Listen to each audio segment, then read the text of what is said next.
Good evening, dear viewers of Smart 24 TV. We appreciate God that we have had another evening, and we continue with our program, The Point, while analyzing the economic policies.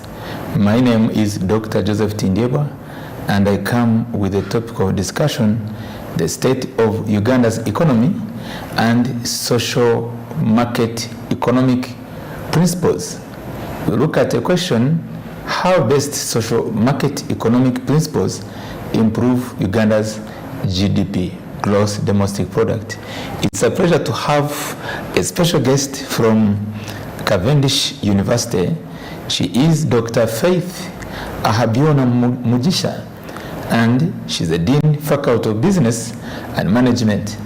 It's a pleasure to have you. Of the late, we have decided to ensure that the lecturers and academicians outside there, you come and share information that can transfer knowledge, even someone who might have never gone to university, so that we can see economic transformation. We do not have the academics which only stop at granting of marks, students, lectures, and we call it a day. And I appreciate you, madam, to have come to be part of this talk show, of which we believe will make a serious contribution. Kindly greet the viewers. Good evening, viewers. It's an honor to be here this evening.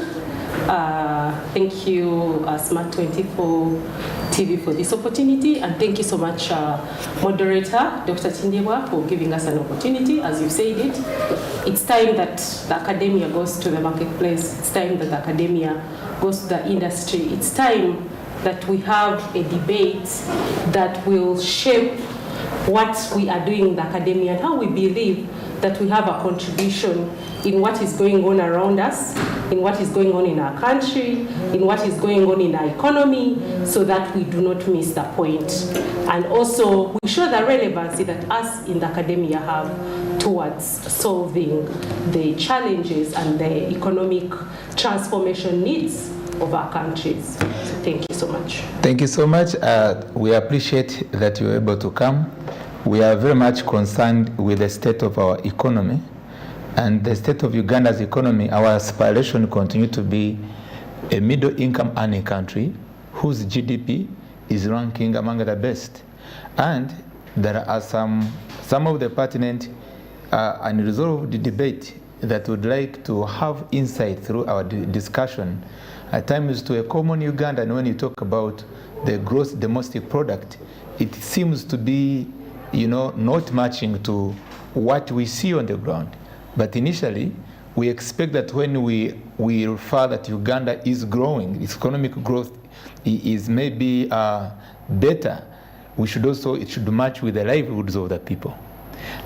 And again, of recent, we are having the second round of it. The other decade, 2011 and 2012, we had what was referred also as an economic crisis that manifested with inflation. Inflation of the then time led per kilogram of sugar was at a cost of 7,000. And that never gave Ugandans peace. Some Ugandans decided even to go for demonstration, some who could do it because they were grieved.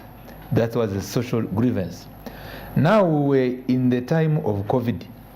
COVID also seems to have left a landmark in terms of economic crisis. And after that, when the president declared that the economy has been opened, still we have not ceased to hear the public outcry of how the economic livelihoods of the people seems not to be doing well. When issues of spiritual issues rises, we call religious leaders to come and maybe give us comfort.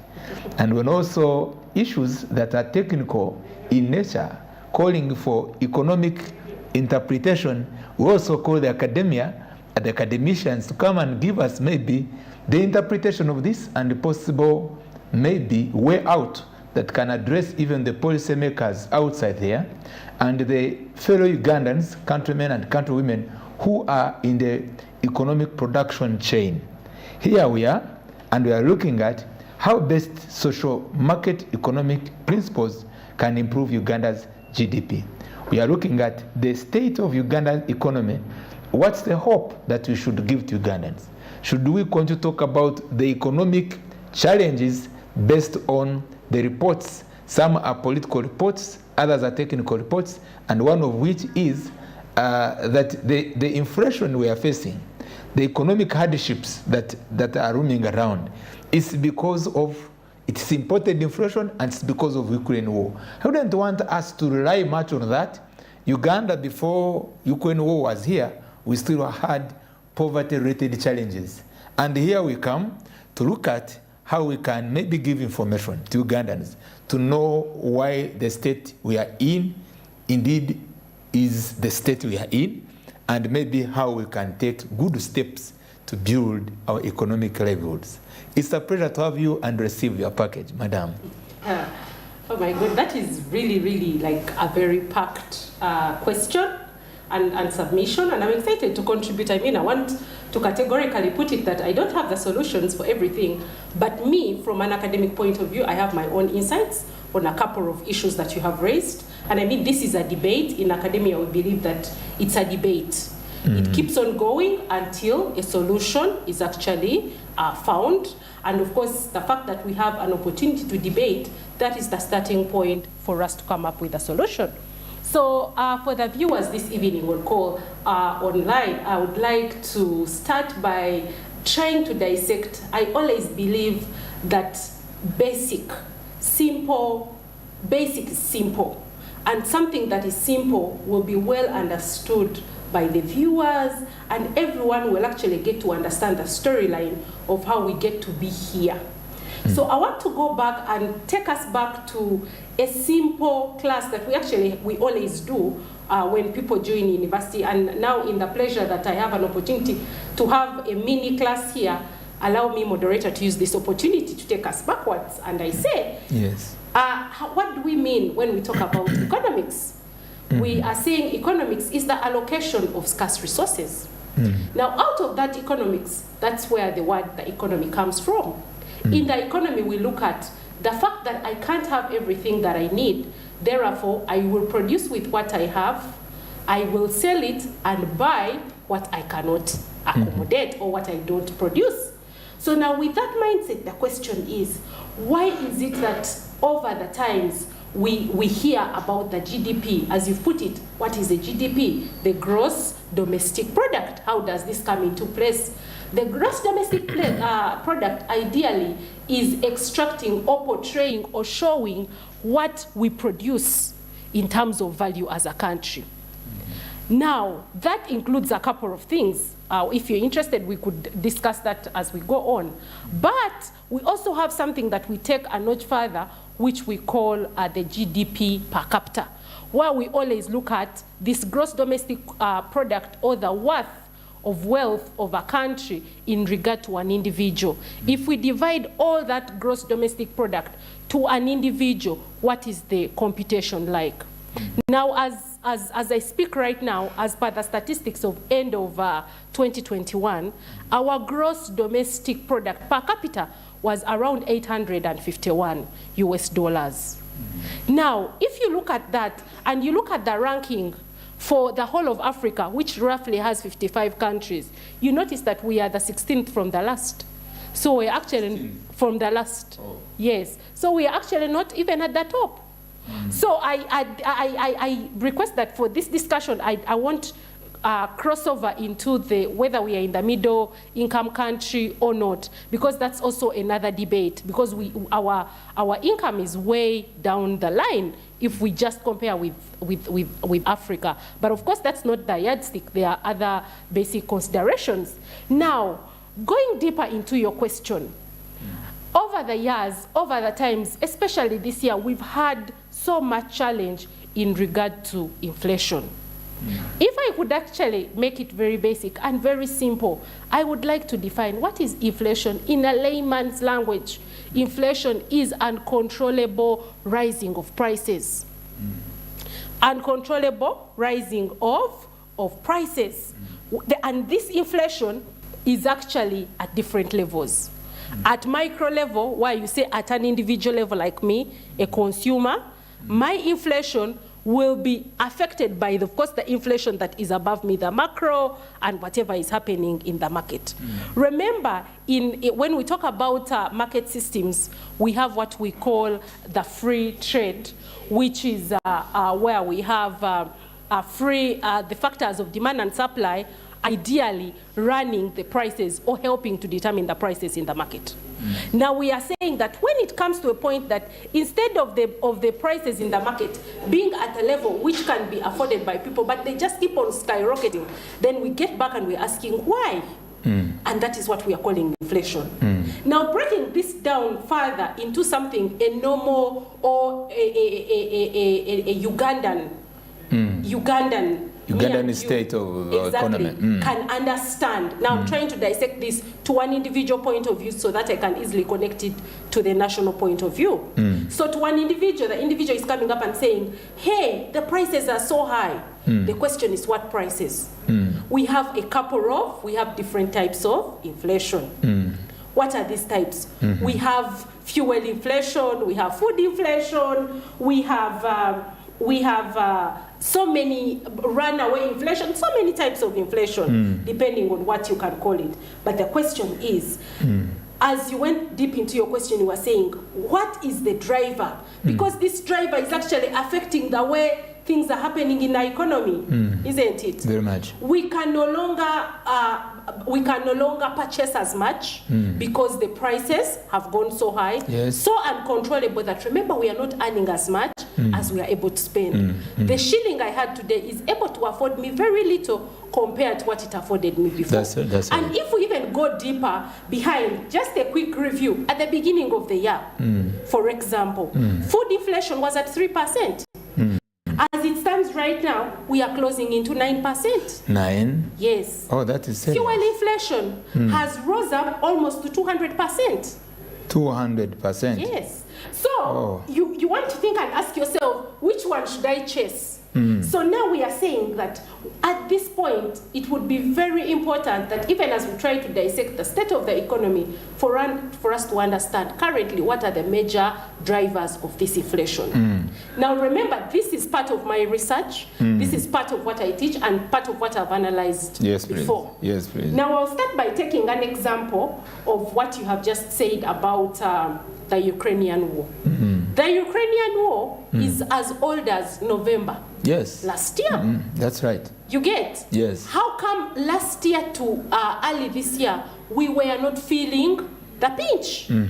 So we cannot solely say that our inflation that we're experiencing today is based on the Ukrainian war. That's isn't right. it? That's right. The state was opened, was it? The opening of the economy by the state, yes, was early January. But before that, slowly by slowly, His Excellency had also been trying to open bits and pieces of the economy, right? So, but all that time we were not feeling it. So we can again not solely say that it is because of that of COVID 100% that we are saying it is the reason for the inflation. So for me, I believe there are a couple of reasons why there is this inflation. That's what we want to go through. Yes, go on. Number one is the current climate changes. Now, if you notice, Uganda is an agricultural country. A number of Ugandans depend on agriculture. But if you remember, I know you have been monitoring this very well.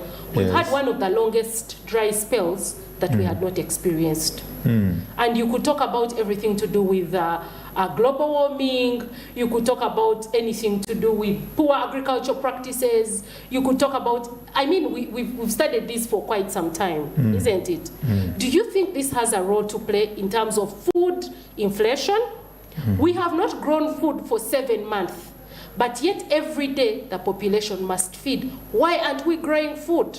We were quickly introduced into the use of these pesticides, and these pesticides, what they are doing is that they are exhausting the soils. So much that right now what is put, less is harvested. And this is why I'm bringing in a new issue. And this is the issue of agricultural technologies, agricultural innovation. At what speed is our country developing agricultural technologies and innovations that can counteract the issues to do with reduced and exhaustion of the soils that we have in Uganda, which are heavily dependent for feeding the population. If you remember very well, in Uganda we are practicing more of small scale, small farms. They are the ones that are feeding. Soils are being exhausted. Who is doing something about it? So for me, that's a very critical point that no one is looking at even before we actually go to the COVID issue. Number two issue, on the other hand, is that the technologies that could be there, I mean, which also is something that the social market, the social market economy ably supports, because it's a mixture of both. It pronounces, please have in place the free trade, but also at the same time, on board regulation. Couple this regulation with support of developing I want to bring you back, and don't forget our good points. Yes. Because our program is an informative program. Yes. It is indeed a teaching session one. Yes.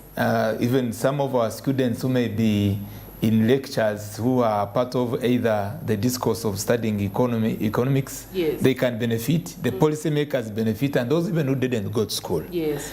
You were going into the insights of the social economy where you are now hinting on it. Yes. But I would like to take us back to a look at this stage where we are.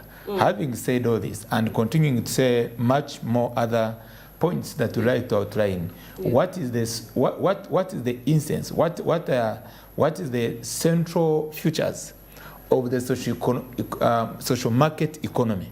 Because to the best of my understanding, the social market economy, it is supposed to be embracing the major tenets of freedom. As I've heard you talking about free trade, which is a good one, freedom and responsibility. They are central for the realization of the social market economy.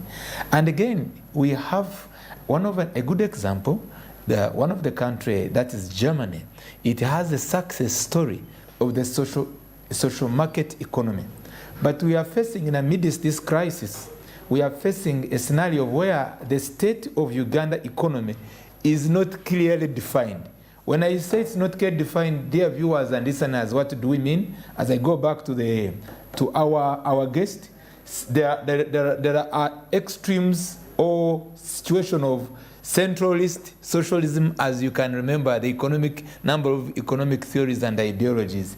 And there's also capitalism. So our state of economy, according to you, as we talk about the social market economy, it is not certain to know even where do we belong in this struggle of uplifting the economy of this country. So do you again maybe give us the insights into the social economy theory and maybe look at what would have been the underlying principles to guide that kind of economy, and whether Uganda maybe is anywhere towards it or whether we are no longer even not at all with it. But don't forget, you'll go back to even where you were giving us a number of these causes. Okay. Yes, we continue. Yes, it's well. Okay. So thank you so much, moderator, for bringing that very important point on social market economies.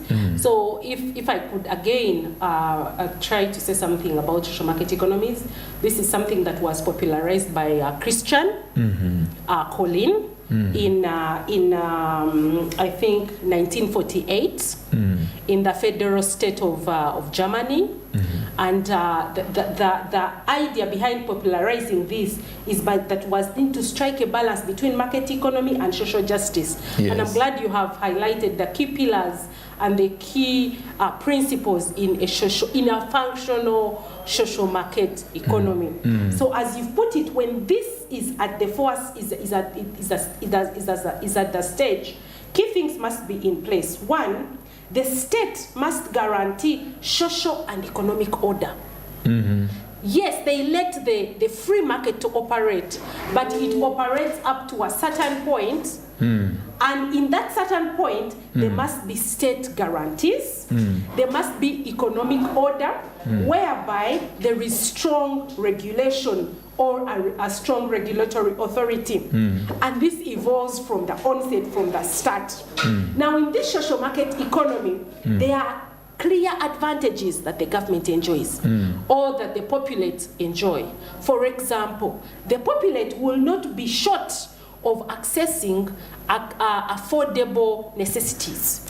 Let's go to one point and we'll go to another, then we'll go for a short break. Okay. The socio-economic, the state must guarantee the citizen exactly socio-economic order. Yes, right? There must be economic order. There must be economic order. And I mean, if we went into defining economic order, what does that entail? Because when you mention that, we come back to what is happening here in our country. Exactly. Because we want that knowledge transfer it here. Exactly. The economic order, or where maybe I could believe the way how prices are regulated, it's supposed to be controlled by the state. I'm coming to that. Yes, please. Now, one of the clear things when we talk about socio-economic order, we are saying, call it a strong regulatory authority in place. And this regulatory authority, its major emphasis is on the prices. And not prices for everything, but prices for specifically the necessities. And this was the motivation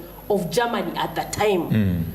We need to make sure that our population enjoys necessities. Thank you. We are going for a short commercial break. We are still with Dr. Faith Abiona Mugisha, and we'll go into further in-depth into the analytical view of what exactly entails the social market economy. But we are proud to say that Germany, in amidst a time like this, the relevance of German point of view in their successful story of economic management would have helped us, but we are still maybe lacking the direction in that way. In any way, if the viewers that are including the policymakers, you look at it to be a very good principled direction to guide our economy, you may undertake it. Stay tuned on Smart 24 TV. See you in the next session.